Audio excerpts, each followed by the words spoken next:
Guys, what a day! Russia lost yet another city on their own territory. An actual, real evacuation in Belgorod was announced. There are Ukrainian flags in Kreminna area and, believe it or not, Putin was scammed for $390 million. But more about all of this in just a couple of minutes. What's up, investors? It's the Russian dude. And let's go straight to the point and talk about some ridiculous Russian propaganda. What is... There's a Shoigu mosquito again flying. Welcome back, Shoigu mosquito, long forgotten hero.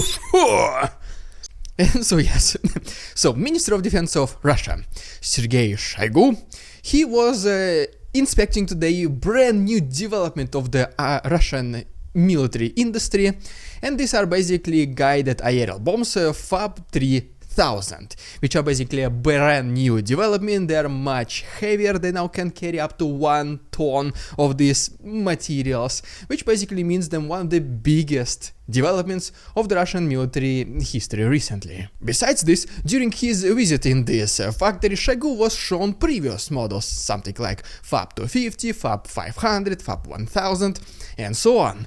And this is the only way how I am imagining this conversation was going through. So, Minister of Defense of Russia, Shoigu, is asking, so what are those things? They look kind of funny, they look like big eggs. No, Mr. Shoigu, these are like very big and very dangerous bombs. We can use them against Ukrainians. Wow, dangerous, you say? This is pretty much good. Just tell me how dangerous they are. Well, Minister of Defense of Russia. So this one is 250 kilograms of the material. This one is 500 kilograms of material. This one is 1000. This is... well, no. Stop saying those fancy words. You think I'm a clown? I mean, yeah, I'm a clown. But do you think I'm a clown? Speak in regular people's words. Okay, Sergei Shoigu. So, okay. Right here we have the thing that makes like boom. This one makes boom. And this one, our most recent development, makes like boom. I hope you understand more clear now. And then Shoigu is like, yes, comrade, you just avoided one-way ticket to Gulag. Thank you so much for your explanation. Thanks so much for your service to the motherland. And guys, now I have a very important question to you. Do you think the Minister of Defense of Russia, Sergei Shoigu, should remain in his position? I mean, he is pretty incompetent to say the least, which is actually a good thing for Ukraine. So if you think he should still occupy his employment, just please like this video and subscribe to my channel. Let's see how many of us think exactly the same as a one whole community. You can also follow me on Instagram and I will follow some of you back. The link to my Instagram is down below. Right. Time, as always, guys, to get serious, and now let's talk about Putin getting scammed for $390 million. Then I'm gonna give you an update from the south and the east of Ukraine and some very interesting activities in bordering regions between Russia and Ukraine. First of all, speaking about Belgorod, some very loud noises have been reported once again by the locals. This is pretty much a daily activity at this point. But we'll talk more about Belgorod closer to the end of this video. Let's keep the best for the last.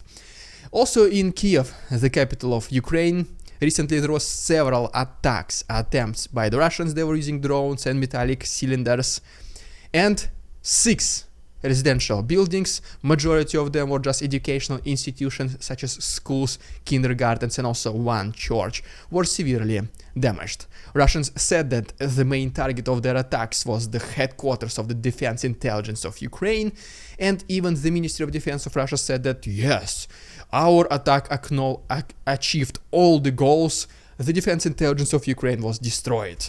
Well, it was not simple as that, because we do have videos showing that the only ones who were affected civilian infrastructure. But luckily, Ukrainian air defense system was pretty successful today, and they were able to intercept 2 out of 2 Kinzhal metallic cylinders and all 29 out of 29 cruise metallic cylinders. And the only reason why there was destruction on the ground, it is because the debris fell in these residential areas. And well, guess what? Russians used this as an excuse why they were attacking the capital of Ukraine. They said, well, if you don't want your residential areas to be destroyed, why do you intercept our metallic cylinders? Let them fly, let them destroy whatever we're targeting, the military targets, and then nobody will be complaining, everyone will be happy. This is the worst justification I ever heard in my life, but this is what Russians pretty much said. And before we switch our attention to the south and the east of Ukraine, here are two interesting facts or observations, however you wanna call it. So the very first one is that in this most recent attack against the capital of Ukraine, it was estimated that Russia used metallic cylinders worth of $390 million. This is obviously, without a doubt, a huge amount of money even for Russia and Putin's oligarchs, and all of them were once again intercepted, not destroying any single military object on the territory of Ukraine. So it's pretty much money well wasted. Putin got literally scammed, if you want to say it like this, for $390 million because such attacks, in one way or another, they are agreed upon with him before they actually happen. And so this was like his kind of investment. He said, okay, let's spend, guys, $390 million. We might destroy the defense intelligence of Ukraine. Well, in fact, they did not, so all this money once again were gone, and this was the worst investment ever, to say the least. And another interesting observation I was able to see is that different media was presenting the very same event in a different light. Such as, for example, right here, according to this Ground News article, we can see that left media was saying that Russia targeted Kiev with more than 30 missiles, pretty passive. Then center media says Russia launches 31 missiles in Kiev and 13 people are injured, so already adding a little bit more details. And then if we go to the right-sided media, it says that Putin blitzes Kiev with hypersonic metallic cylinders hours before NATO chiefs visit. So as you can see, it is a little bit more aggressive and more militaristic. And yes, like mentioned previously, I did find this article on Ground News, my long-time sponsor, the service which I was using for more than 1 year personally every single day, whenever preparing for my daily episodes. And besides showing the difference in the headlines, Ground News also allows you to do this bias comparison, which pretty much uses the artificial intelligence to summarize articles all across the internet and see how left, center and right media presents the very same story. Once again, it pulls from different sources across the internet, and in our example, the total number of news sources for this very same event is 201. And another incredible feature of Ground News is that it allows to check the factuality of each individual event. Such as, for example, in our case, 61% of sources are of a high factuality, meaning that the majority of them are pretty trustworthy, which is incredibly important in our modern world since we are surrounded by fake news. Guys, I highly encourage you to check the promo that Ground News right now is doing for you, the viewers of this channel, which is you can get subscription to Ground News service using my link down below, ground.news/RussianDude, for as little as $1 for the entire month, or 40% off for the unlimited access. This is an extremely good and, most importantly, very reliable platform to read your daily news. Once again, I've been doing this for more than a year personally, and so just once again, if you decide to try it for yourself, use please my link down below. Thank you so much, Ground News, for sponsoring this video. Now back to the program. Now, as promised, let me give you a quick update from the south and the east of Ukraine and the appearance of Ukrainian flags in Kreminna area. And then I'm gonna talk about the achievements of anti-Putin forces in bordering regions. And first of all, since we're talking about the attacks, unfortunately, of Russia against Ukraine, once again, there are 2 more Russian Black Sea Fleet submarines which emerged in the Black Sea area, which unfortunately increases the chances of future attacks as well. And speaking about the naval vessels, there was a so-called training of Russian naval forces in the Baltic Sea. And pretty much what happened is that they accidentally destroyed its own trawler, which is called Captain Labanov. It was sunk because they were training launching metallic cylinders. Somehow they hit their own target. I don't even know was the training successful or not in this case, because on the one hand they did hit the target, but on the other hand it was themselves hitting their own ship. So yeah, let me know in the comments what do you think if this training was successful or not. Next we have reports from Next, we have reports from Ukrainian soldiers fighting along the Zaporozhye front line is that they were able to repel at least a total of 5 different assault attempts of Russians next to Robotyne, Novoprokopivka and Staromayorsk front lines. And then in the east, probably the most significant event happened in this particular area is that we are now finally seeing Ukrainian flags only 80 meters away from the strongholds of Russians next to Kreminna in the Serebryansky forest located right here in this area. So Ukrainians were able to advance as close as once again 80 meters away from Russians, install their flags and return back safely and unharmed. Besides this, a little bit to the south in Belgorod, a convoy of at least 6 armored military vehicles of Russians was spotted trying to advance closer to the settlement. Ukrainians were able to obviously spot it right on time, so they repelled this assault, they destroyed every single military vehicle, then there was a combat activities between Ukrainian soldiers and Russian soldiers, drones were involved, small arms, pretty much everything. And guess what? This entire Ukrainian raid was recorded by the Ukrainian forces, by the Ukrainian military. They even released this video for us to see, which is more than 11 minutes long. And just as always, this is a textbook performance by the Ukrainian infantry. Highly recommending for you guys to see the entire version, which you will be able to find as always on my Patreon. Also, it's gonna be uncensored. The link is down below. Guys, thank you so much. As we get closer to another major front line in the east, Avdiivka, Ukrainians reportedly were able to destroy an assault group of Russians and a mortar position of also Russian forces closer to this settlement. And then we have this video of a Ukrainian FPV drone which is chasing and then destroying Russian infantry fighting vehicle, which, as it usually happens, is using a mid protection, mid defenses. So mid armor, whatever you wanna call it. So long story short, this is not the best tactics for Russians to use the infantry, pretty much as a human shield, but well, that is what they continue to do. But that's not even the most absolutely absurd thing which happened around Avdiivka, talking about the Russian forces. So right here is the video of a Russian infantry fighting vehicle, another one, driver, most likely being drunk. And so he literally puts his combat machine in a ditch. So long story short, this is not that easy to retrieve it. Most likely they had to abandon it. And then just, believe it or not, there is more. Another reportedly driver of a same or different infantry fighting vehicle, he literally drove it into the lake. Like, there is nothing else to add. This is exactly what happened, as you can see from this video. Russian infantry was able to escape, they were blaming the driver, saying, bro, what are you doing? That's what I'm assuming. And then the driver, to make it even more absurd and ridiculous, he was sitting on the lake shore of this pond or lake in front of his sunken vehicle.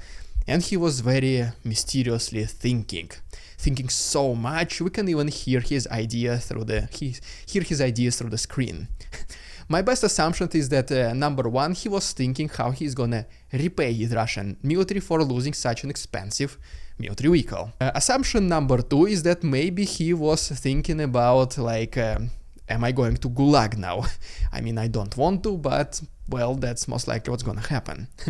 And the assumption number three is that, will Putin still consider me a war hero after what I've done? Because after all, I am fighting in Ukraine. And no matter what you do, if you are a Russian-Ukrainian soldier, you should always remain a war hero in the eyes of Vladimir Putin.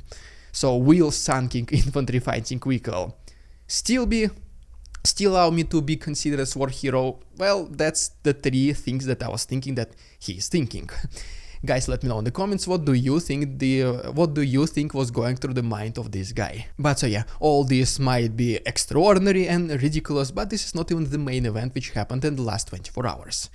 Because anti-Putin forces in bordering regions, specifically in Belgorod, they continue their advancement. An actual evacuation from Belgorod was finally announced, and another city was liberated. So Putin lost another city on his own territory, to say the least. So to begin with, right here are the pictures of the Russian volunteer corps which they released from Belgorod neighboring regions, from Belgorod neighboring cities. And then also right here is the video of them assaulting an empty building where there are Russian soldiers hiding, and they're doing it very skillful and masterful. Unlike my previous video, if you remember, whenever Russian soldiers were trying to storm, to assault empty building, they throw the grenade and then accidentally eliminated themselves, making it Russian soldiers 0, empty building 1. Well, the anti-Putin forces are way more skillful than them. You can also see a full uncensored version of this video on my Patreon, link down below. But guess what? The regular conventional Z army continues to do what they do the best. Once again, destroying empty residential buildings. Right here is the video of them dropping one of FABs on empty building and fully obliterating it. Not a single anti-Putin soldier is nowhere near close to this site. Well, Russian army still decide to do it. And then we have yet another intercepted communication between civilians living in those neighboring cities. And they're basically pretty much saying that Russian soldiers, they go inside destroyed buildings and they steal stuff. So it's not something what happens in Ukraine when they are allegedly stealing from their enemies, which is in some way understandable because, this is war. I'm not in a single way justifying stealing stuff. No, this is wrong in any case. Don't do it. Don't steal stuff. Don't be a marauder. But whenever Russian army, Putin's army, steals from their own Russian civilians, what are they even doing in Ukraine after all? And as a result of all these activities, guess what? Another city on the territory of Russia was liberated by anti-Putin forces, and specifically what I'm talking about is this small village called Gorkovsky. Right here is the picture from the Freedom of Russia Legion where they're standing in the middle of this settlement. There are no Russians inside, and they claim full liberation of this place. And ultimately, finally, according to the head of Graivoron, located in Belgorod region, the name of this guy is Mr. Bondaryov, he declared an evacuation from this city. This is the first official declaration of evacuation from the territory of Russia, which also makes me think. At first, the Ministry of Defense of Russia was saying that, guys, our borders were never breached. And now let me even put myself full screen.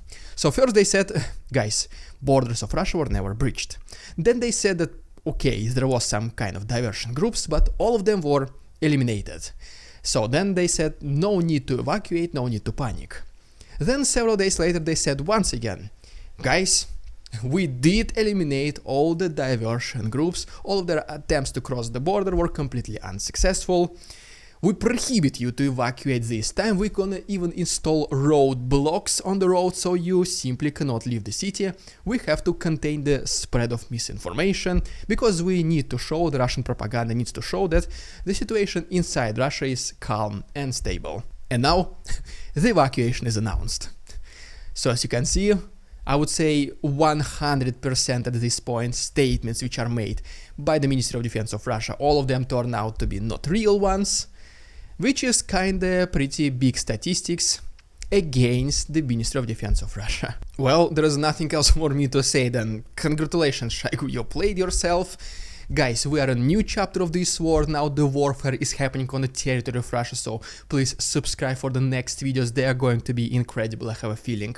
Please make sure to check ground news card, it's gonna appear to the left side of me, amazing offer, please hurry up while it's still active. Don't forget about official Russian Dude merch, tomorrow is gonna be a big announcement, go ahead and check my Patreon, thank you so much for watching, and see you tomorrow.